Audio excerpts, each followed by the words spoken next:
देखिए फ्रेंड्स, अगर अभी बिहार शिक्षक भर्ती ख़ास तौर से पीआरटी के स्टूडेंट हैं, तो फ्रेंड्स सबसे पहले आपको जो है कि करना क्या होता है, किसी भी एग्ज़ाम की जो है कि तैयारी स्टार्ट करने से पहले आपको सबसे पहले किन चीज़ों को देखना होता है। तो देखिए फ्रेंड्स, सबसे पहले आप जो है कि सिलेबस को देखेंगे। फिर उसके बाद जो है कि आप उस एग्ज़ाम्स के पीवाईक्यूज़ को देखेंगे। देखिए फ्रेंड्स, पीवाईक्यूज़ का अगर आप बढ़िया तरीके से एनालिसिस करते हैं, तो फ्रेंड्स आप जो है कि सफल हो जाते हैं उस सब्जेक्ट को तैयार करने में। तो देखिए फ्रेंड्स, आपने जो है कि टीआरई देखा, स्क्रीन पे देखा था टीआरई 2.0 पीआरटी के सभी विज्ञान के प्रश्न यहाँ से पूछे गए थे। तो फ्रेंड्स, इसमें ख़ास बात ये है कि आपको जो है कि साइंस के पीआरटी के प्रीवियस ईयर के प्रश्न भी देखने को मिल रहे हैं और फ्रेंड्स इनके सोर्स भी मिल रहे हैं कि किस चैप्टर से किस टॉपिक से और किस जो है कि बुक से पढ़ेंगे तो जो है कि हम लोग अच्छा स्कोर कर सकते हैं टीआरई 4.0 में। तो कल आपने पीआरटी के टीआरई 1 के पीआरटी के साइंस के प्रश्नों का सोर्स देखा था और आप कमेंट किए थे कि सर आप जो है कि इस सेशन को कंटिन्यू रखिएगा। तो आज हमने जो है कि टीआरई 2.0 यानी कि टीआरई 2 के साइंस के पीआरटी के 15 प्रश्न पूछे गए थे और ये 15 प्रश्न का सोर्स कहाँ से है और कहाँ से ये प्रश्न पूछा गया था, तो हम लोग इस वीडियो में उसी को जो है कि कंप्लीट करेंगे। यहाँ पर देखिए 15 प्रश्नों का हम लोग एनालिसिस करेंगे और सोर्स भी देखेंगे। यहाँ पर देखिए ये 56 नंबर का प्रश्न आपके टीआरई 2.0। देखिए 2.0 में बहुत कम सीटें थी, इसलिए फ्रेंड्स इस पे बहुत लोग ध्यान नहीं देते हैं, लेकिन सीटें कम हो या ज़्यादा हो उस पे आपको ध्यान नहीं देना है। सिर्फ आपको, अगर आप पीआरटी के स्टूडेंट हैं, तो टीआरई 1, टीआरई 2 और टीआरई 3 के क्वेश्चंस पेपर का बढ़िया तरीके से सभी सब्जेक्ट का आप एनालिसिस करिए और जो है कि टीआरई 4.0 में अपना जो है कि बेहतर स्ट्रेटजी बनाइए और जो है कि बढ़िया स्कोर करिए। ठीक है, तो यहाँ से देखिए मानव कान का श्रवण प्रास क्या होता है, ये आपके टीआरई 2.0 में पूछा गया था पीआरटी में प्रश्न। जिसका जो है कि राइट आंसर क्या है, तो जिसका राइट आंसर है ऑप्शन नंबर ए, 20 हर्ट्ज से 20,000 हर्ट्ज तक। तो अब हम लोग इसका सोर्स देखेंगे कि ये कहाँ से प्रश्न पूछा गया है। तो यहाँ पर फ्रेंड्स सबसे पहले मैं बता दूं कि ये क्लास 10th की एनसीईआरटी है और क्लास 10th की एनसीईआरटी साइंस में जब आप ध्वनि नामक चैप्टर में जाएंगे तो यहाँ पे इस प्रश्न का आपको आंसर मिल जाएगा। देखिए कहाँ पर दिया गया है, बिल्कुल बढ़िया तरीके से मैं यहाँ पर टीआरई 2.0 पीआरटी भी लिख दिया हूँ और यहाँ से फ्रेंड्स देखिएगा ये आपका प्रश्न, यहाँ से आपके प्रश्न का आंसर मिल जाएगा। देखिए मैं टीआरई 2.0 पीआरटी लिखा हूँ। देखिए, हम सभी आवृत्ति की ध्वनियों को नहीं सुन सकते हैं। मनुष्यों में ध्वनि की श्रव्यता का परिसर लगभग 20 हर्ट्ज से 20,000 हर्ट्ज तक होता है। देखिए एक लाइन में जो है कि आपका आंसर निकल के यहाँ से आ जाएगा। तो फ्रेंड्स इस वीडियो को देखने के बाद जो है कि आपको ये निष्कर्ष निकलेगा कि आपको जो है कि कहाँ से पढ़ना है। देखिए आपने एक प्रश्न देखा और हम लोग दूसरे प्रश्न की तरफ बढ़ते हैं। देखिए 51 नंबर का प्रश्न, ये आपका देखिए ये सभी साइंस के प्रश्न टीआरई 2.0 के हैं। तो मैं बार बार नहीं बोलूँगा कि ये टीआरई 2.0 पीआरटी का प्रश्न है, सभी प्रश्न टीआरई 2 के हैं और पीआरटी के हैं। ठीक है, यहाँ पे देखिएगा 51 नंबर का प्रश्न, निम्नलिखित में से कौन सा एल्कोहल पेय के लिए उपयुक्त है, यानी कि पीने के लिए उपयुक्त है, वो कौन सा एल्कोहल है। ऑप्शंस देखिए क्या दिया गया है, मेथेनॉल, हेक्सेनॉल और एथेनॉल। तो फ्रेंड्स इसका राइट आंसर क्या है, ऑप्शन नंबर सी है, एथेनॉल। फ्रेंड्स ये पेय जो है कि उपयुक्त है पीने के लिए। ऑप्शन नंबर यहाँ से सी बिल्कुल राइट आंसर है। इसका भी सोर्स अगर आप देखेंगे तो सबसे पहले जब आप जाइएगा क्लास जो है कि क्लास यहाँ पे ये कौन से क्लास की है, यहाँ पे मैं पहले प्रश्न दिखा दूँ कौन सा प्रश्न है। तो ये है प्रश्न आपका 51 नंबर का और 51 नंबर का जो है कि ये है आपका, जैसे ही आप क्लास 10th की एनसीईआरटी साइंस में जाइएगा तो उसमें आपको जो है कि यहाँ पे कार्बन एवं उसके यौगिक ये एक चैप्टर है और ये कौन सा चैप्टर है? तो फ्रेंड्स ये चैप्टर है, चैप्टर नंबर 4 है। और देखिए यहाँ पे एथेनॉल के गुणधर्म में क्या दिया गया है, देखिएगा ध्यान से फ्रेंड्स। यहाँ पर देखिए, एथेनॉल को एल्कोहल कहा जाता है तथा यह सभी एल्कोहल पेय पदार्थों का महत्वपूर्ण अवयव है। देखिए एक लाइन में ही बिल्कुल आपका आंसर निकल के आ गया है। तो फ्रेंड्स यहीं से प्रश्न पूछे जा रहे हैं एनसीईआरटी से। अगर आप पीआईटी के स्टूडेंट हैं, अगर आप 6 to 8 के स्टूडेंट हैं, तो आपको जो है कि क्लास वैसे तो अगर आपके पास टाइम है तो 6 से लेकर 10 तक एनसीईआरटी साइंस की आप पढ़ जाइए लाइन बाय लाइन, और यहीं से आप जो है कि सभी प्रश्नों को सही कर पाएंगे। ठीक है, तो यहाँ से और ख़ास तौर से फ्रेंड्स अगर आप 6 और 7 और 8 का नहीं पढ़ना चाहते हैं तो सिर्फ आप जो है कि क्लास 8 का, क्लास 9th का और क्लास 10th का, ये तीनों क्लास का पढ़ जाइए। आप जो है कि पीआईटी के 6 to 8 के सभी प्रश्नों को सॉल्व कर पाएंगे। तो यहाँ से ये प्रश्न का आंसर आपको मिल गया। और देखिए यहाँ से 49 नंबर का प्रश्न, देखिए किसी चालक का प्रतिरोध समानुपाती होता है, यानी कि जो किसी चालक का प्रतिरोध होता है वो किसके समानुपाती होता है? तो ये फ्रेंड्स इसका राइट आंसर है, उसकी लंबाई के क्या होता है, समानुपाती होता है। ऑप्शन नंबर यहाँ से सी बिल्कुल राइट आंसर है। और यहाँ से इसका सोर्स कहाँ से है, तो इसका सोर्स फ्रेंड्स देखिएगा क्लास 10th की एनसीईआरटी में जब आप जाएंगे चैप्टर नंबर 11, वो चैप्टर कौन सा है, तो वो चैप्टर है फ्रेंड्स विद्युत। और विद्युत नामक जब चैप्टर में जाएंगे क्लास 10th की एनसीईआरटी में, तो देखिए यहाँ पर मैं क्या लिखा हूँ, टीआरई 2.0 पीआईटी भी लिख दिया हूँ। देखिए ओम के नियम को अनुप्रयोग करने पर यह पाते हैं कि किसी चालक का प्रतिरोध चालक की लंबाई, उसकी अनुप्रस्थ काट के क्षेत्रफल तथा उसके पदार्थ की प्रकृति पर जो है कि निर्भर करता है। यानी कि ये तीनों पर निर्भर करता है। लेकिन प्रश्न क्या पूछा गया था कि प्रतिरोध जो है कि चालक का प्रतिरोध किसके जो है कि समानुपाती होता है। तो यहाँ से देखिएगा, मैं थोड़ा सा अगर इसको जूम करके आपको दिखाऊं तो यहाँ से देखिएगा, धातु के एक समान चालक का प्रतिरोध उसकी लंबाई L के अनुक्रमानुपाती तथा उसके अनुप्रस्थ काट के क्षेत्रफल A के व्युत्क्रमानुपाती। तो यहाँ पे आप कंफ्यूज नहीं होंगे, अनुक्रमानुपाती और समानुपाती दोनों शब्द एक ही है और दोनों का अर्थ भी एक ही है। तो आप जो है कि जब सर्च करिएगा कि गूगल पे कि समानुपाती और अनुक्रमानुपाती में क्या अंतर है, तो आंसर आपको मिलेगा कि दोनों एक ही है। तो ये जो चालक का प्रतिरोध होता है वो लंबाई के समानुपाती होता है। और यहाँ से इस प्रश्न का आंसर आपको मिल जाएगा। और जो चालक का प्रतिरोध होता है वो उसके अनुप्रस्थ काट के क्षेत्रफल A के व्युत्क्रमानुपाती होता है। तो ये भी प्रश्न बन सकता है। तो फ्रेंड्स बिल्कुल यहीं से प्रश्न आपके आ रहे हैं। और देखिए आगे हम लोग बढ़ेंगे। देखिए प्रिज्म से गुजरने पर सबसे अधिक अपवर्तित होने वाला रंग, मोस्ट इम्पोर्टेंट चैप्टर और मोस्ट इम्पोर्टेंट प्रश्न, ये आपके टीआरई 1 में भी पूछा गया है, टीआरई 2 में भी पूछा गया है और टीआरई 3 में भी पूछा गया है, पीआईटी में ही। तो 48 का राइट आंसर क्या है, ऑप्शन नंबर बी बैंगनी। देखिए प्रिज्म से गुजरने पर सबसे अधिक अपवर्तित होने वाला रंगीन प्रकाश क्या है, तो ये है बैंगनी। बैंगनी है ऑप्शन नंबर यहाँ से बी बिल्कुल राइट आंसर हो जाएगा। देखिए क्लास 10th की एनसीईआरटी में जब आप जाएंगे चैप्टर नंबर 10, चैप्टर नंबर 10 और चैप्टर नंबर 10 का नाम क्या है, मानव नेत्र तथा रंग बिरंगा संसार। तो यहीं से इस प्रश्न का आपको आंसर मिल जाएगा।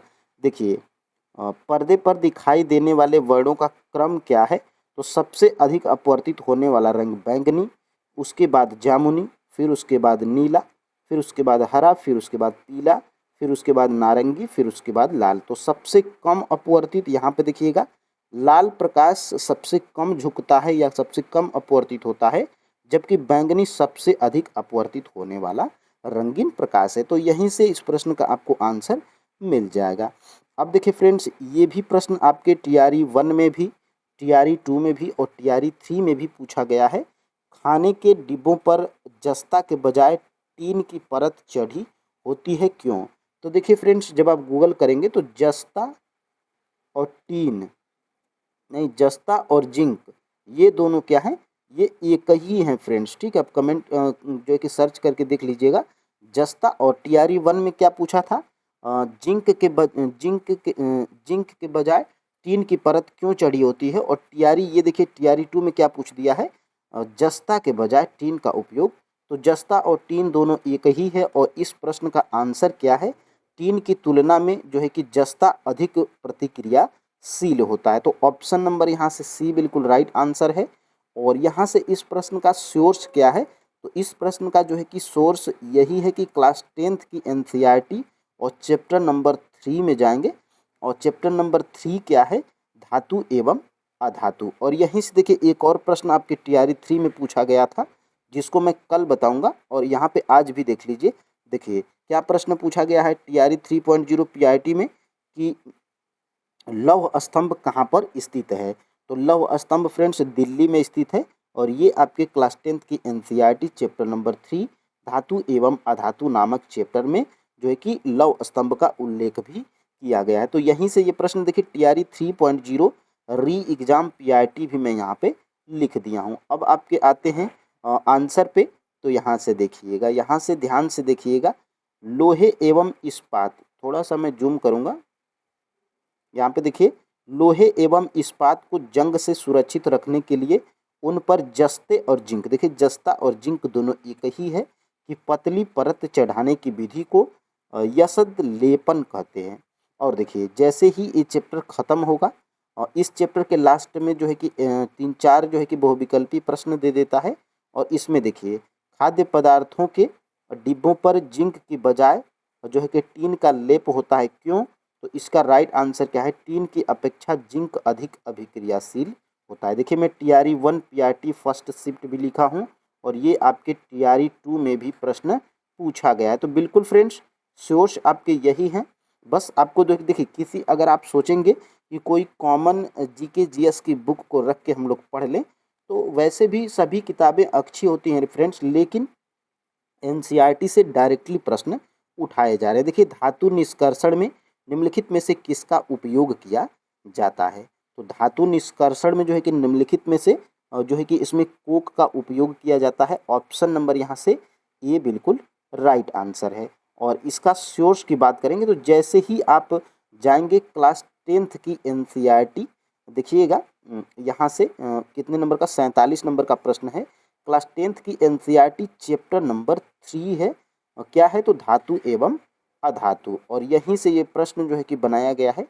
यहाँ से आप ध्यान से देखिएगा, धातुओं का निष्कर्षण। तो धातुओं का निष्कर्षण किन धातुओं में होता है, किन के द्वारा होता है, यहाँ पे इसको जब आप पढ़ेंगे पूरे चैप्टर को तो यहाँ से इसका आंसर आपको मिल जाएगा। फिलहाल इसका राइट आंसर क्या है, धातुओं के निष्कर्षण में कोक का उपयोग किया जाता है।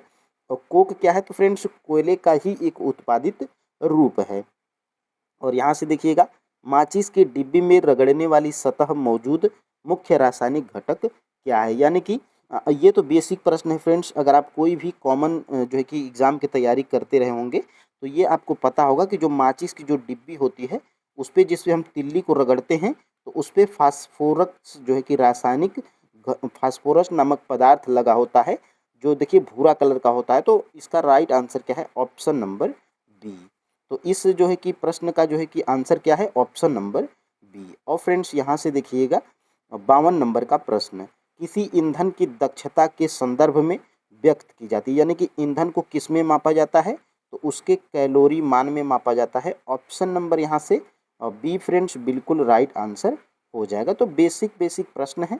आप जो है कि क्लास 8th 9th और 10th की एनसीईआरटी को जब आप पढ़े रहेंगे तो आराम से जो है कि आप प्रश्न को बना पाएंगे। यहाँ से देखिएगा 55 नंबर का प्रश्न, मानव गुर्दे की कोशिका में लिंग गुणसूत्रों की संख्या होती है।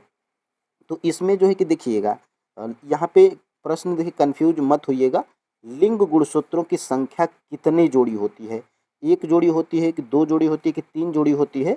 तो इसमें लिंग गुणसूत्रों की संख्या जो है कि एक जोड़ी होती है।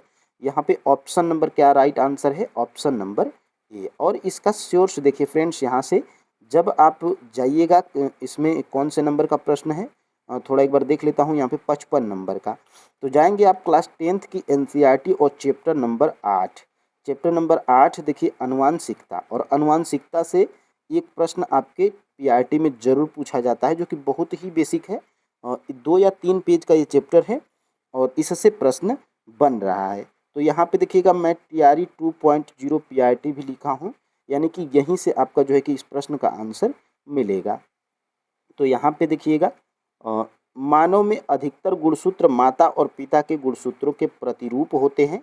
इनकी संख्या 22 जोड़ी होती है, लेकिन जो लिंग को निर्धारित करने वाले जो गुणसूत्र होते हैं उनकी जोड़ा जो है कि एक युग्म है, यानी कि परंतु एक युग्म जिसे लिंग गुणसूत्र कहते हैं, यानी कि एक युग्म यानी कि एक जोड़ी होती है जो लिंग का निर्धारण करते हैं। तो उन गुणसूत्रों की संख्या कितना होती है, तो एक जोड़ी होती है। तो यहाँ पे इसका जो है कि राइट आंसर आपको मिल गया होगा और यहीं से जो है कि ये प्रश्न बनाया गया था। और यहाँ से फ्रेंड्स देखिएगा निम्नलिखित में से किसमें उच्चतम ऊर्जा होती है। तो इसमें फ्रेंड्स देखिए सेम यही प्रश्न घुमाकर थोड़ा पूछ दिया गया है। अभी मैं ऊपर एक प्रश्न बताया था कि उच्चतम ऊर्जा या सबसे अधिक अपवर्तित होने वाला रंग, तो वो है क्या, तो बैंगनी है, लेकिन इसमें बैंगनी नहीं दिया गया है। तो यहाँ पे इसका राइट आंसर क्या है, नीला है। यानी कि सबसे उच्चतम जो है कि ऊर्जा किसकी होती है, तो नीले रंग प्रकाश की होती है। ऑप्शन नंबर यहाँ से ए बिल्कुल राइट आंसर है। देखिए वहीं से प्रश्न है और बिल्कुल यहाँ से देखिएगा, यहाँ से देखिए पर्दे पर दिखने वाले वर्णों का क्रम क्या है, तो दिखाई देने वाले विभिन्न वर्णों का क्रम, सबसे अधिक अपवर्तित होने वाला रंग बैंगनी है और बैंगनी के बाद जामुनी है और जामुनी के बाद नीला है। तो यहाँ पे आपके ऑप्शंस में बैंगनी भी नहीं था और जामुनी भी नहीं था, इसलिए नीला जो है कि आपका राइट आंसर हो जाएगा। तो यहीं से ये भी प्रश्न पूछा गया था और मैं बिल्कुल लिखा भी हूँ और यहाँ से एक लाइन में आप यहाँ से याद भी कर सकते हैं। लाल प्रकाश सबसे कम अपवर्तित होने वाला रंग है और बैंगनी सबसे ज़्यादा, और बैंगनी के बाद जामुनी और जामुनी ऑप्शंस में नहीं रहेगा तो नीला। तो यहाँ से ये प्रश्न का जो है कि आंसर आपको मिल गया होगा। और यहाँ से देखिए पेंसिल लेड बनाने के लिए किस पदार्थ का उपयोग किया जाता है। तो जो है कि फ्रेंड्स जो पेंसिल का जो नुकीला भाग होता है जिससे हम लिखते हैं वो किससे बनाया जाता है, यानी कि उसको बनाने के लिए किस पदार्थ का उपयोग किया जाता है। तो इसका जो है कि राइट आंसर क्या है, ग्रेफाइट है। ऑप्शन नंबर यहाँ से सी बिल्कुल राइट आंसर है। बेसिक सा प्रश्न है, आपको कॉमन अगर साइंस होगा, कॉमन जो अगर सेंस होगा तो आप जो है कि इस प्रश्न को बना लेंगे, लेकिन हम लोग सोर्स की बात कर रहे हैं। तो यहाँ से देखिएगा यहाँ से सबसे पहले ये किस नंबर का प्रश्न है, तो ये है 58 नंबर का प्रश्न। जब आप क्लास 10th की NCERT चैप्टर नंबर 4 देखिए कार्बन एवं उसके यौगिक, तो यहीं से ये प्रश्न जो है कि पूछा गया था। और देखिए ग्रेफाइट की संरचना, देखिए फ्रेंड्स यहाँ से बच्चा जो है कि लिख रहा है, यहाँ पे देखिएगा बच्चा जो है कि लिख रहा है और यहीं से पेंसिल से लिख रहा है और इसी के बारे में यहाँ से बताया गया। देखिए ग्रेफाइट की संरचना, अब यहाँ से ये पता आपको यहाँ से क्या चलेगा, देखिए जबकि ग्रेफाइट चिकना तथा फिसलनशील होता है और पिछले अध्याय में आपने जिन अधातुओं के बारे में अध्ययन किया उसके विपरीत ग्रेफाइट विद्युत का सुचालक है। तो यहाँ से जो है कि ये प्रश्न पूछा गया था और यहाँ से चिकना और फिसलनशील होता है, यानी कि ग्रेफाइट जो है कि कैसा होता है, चिकना और फिसलनशील होता है। और देखे होंगे आप जो है कि फिसलनशील होता है, इसीलिए इसको पेंसिल के नुकीले भाग को बनाने के लिए इसका उपयोग किया जाता है। तो यहाँ से ये प्रश्न का आंसर आपको मिल जाएगा। और ये सारे प्रश्न ये देखिए ये भी प्रश्न आपके TRE 2.0 PRT में पूछा गया था। प्रकाश की एक किरण दर्पण पर 30 अंश के कोण को आपतित होती है, अभिलंब और परावर्तित किरण के बीच का कोण कितना होगा। तो इसका जो है कि राइट आंसर क्या है, ऑप्शन नंबर बी 60 अंश होता है। इसको हम जो है कि चैप्टर वाइज पढ़ाए हैं तो वहाँ से इसको हम बताए हैं, ठीक है। अब देखिएगा 60 नंबर का प्रश्न, आहार नली की दीवारों के संकुचन और विस्तार की गति कहलाती है। तो संकुचन और विस्तार की गति, आहार नली की दीवारों के संकुचन और विस्तार की गति क्या कहलाती है, तो ये कहलाती है फ्रेंड्स क्रमाकुंचन। तो इसका राइट आंसर क्या है, ऑप्शन नंबर सी। देखिए फ्रेंड्स वो कोई चाहे वो कोई भी सब्जेक्ट हो, 2 या 3 प्रश्न ऐसे पूछ लिए जाते हैं जिनके बारे में शायद आपको पता भी ना हो और पता भी होगा तो आप उसको कर नहीं पाएंगे। 2-3 प्रश्न आपको ऐसे मिलते हैं, तो उससे आपको घबराना नहीं है। और जो है कि यहाँ से देखिएगा मस्तिष्क के कौन से भाग रक्तचाप को नियंत्रित करते हैं। तो मस्तिष्क जो है कि वो भाग जो रक्तचाप को नियंत्रित करते हैं वो भाग कौन कौन से हैं? तो वो भाग हैं फ्रेंड्स पोन्स, मेडुला और सेरिबेलम। ये जो है कि क्या करते हैं? तो ये मस्तिष्क के वो भाग हैं जो रक्तचाप को जो है कि नियंत्रित करते हैं। तो इसको जो है कि आप याद रखिएगा, बहुत ही इम्पोर्टेंट है। और यहाँ से देखिए लास्ट नंबर का प्रश्न, निम्नलिखित में से कौन सा सबसे कम घर्षण उत्पन्न करता है? तो ये जो है कि इसका राइट आंसर क्या है? रोलिंग घर्षण। देखिए फ्रेंड्स, फिसलन होता है जब आप जो है कि स्लिप करते हैं, कहीं फिसलते हैं तो उसमें घर्षण होता है लेकिन कम होता है, ठीक है। और स्थैतिक में इसमें घर्षण ज़्यादा होता है। और रोलिंग में देखिए ये रोलिंग होता है, और ये रोलिंग जो चक्का होता है तो इसमें घर्षण जो है कि बहुत ही कम होता है, ठीक है। तो इसमें सबसे कम घर्षण किस में होता है? तो रोलिंग में होता है। ऑप्शन नंबर यहाँ से बी जो है कि राइट आंसर हो जाएगा। और फ्रेंड्स यहाँ से जो है कि आपके जो है कि TRE 2.0 और PRT के सभी साइंस के प्रश्न जो है कि यहाँ पे इसका एनालिसिस हमने कर दिया है। कल हम लोग क्या करेंगे? तो कल हम लोग फ्रेंड्स देखिए, अभी तबीयत ख़राब है, हमें थोड़ा जो है कि प्लेटलेट हमारा जो है कि डाउन हो गया था, डेंगू की संभावना थी, तो फ्रेंड्स इससे हम थोड़ा परेशान हैं। बाकी हम जो है कि तबीयत में सुधार जैसे होगी वैसे जो है कि हम आपके रीजनिंग के जो है कि क्लास को कंटिन्यू करेंगे, साइंस के क्लास को जो है कि कंटिन्यू करेंगे। और फ्रेंड्स कल हम लोग देखिएगा, कल TRE 3.0 PRT के साइंस के 15 प्रश्नों का हम लोग एनालिसिस करेंगे कि कहाँ से पूछे गए हैं। तो फ्रेंड्स देखिए आज के लिए इतना ही। वीडियो को देखिए पसंद आ गई है तो वीडियो तो लाइक कर दीजिएगा, और चैनल पे नए हैं तो चैनल को दोस्त सब्सक्राइब जरूर कीजिएगा। तो फ्रेंड्स आज के लिए इतना ही। जय हिंद।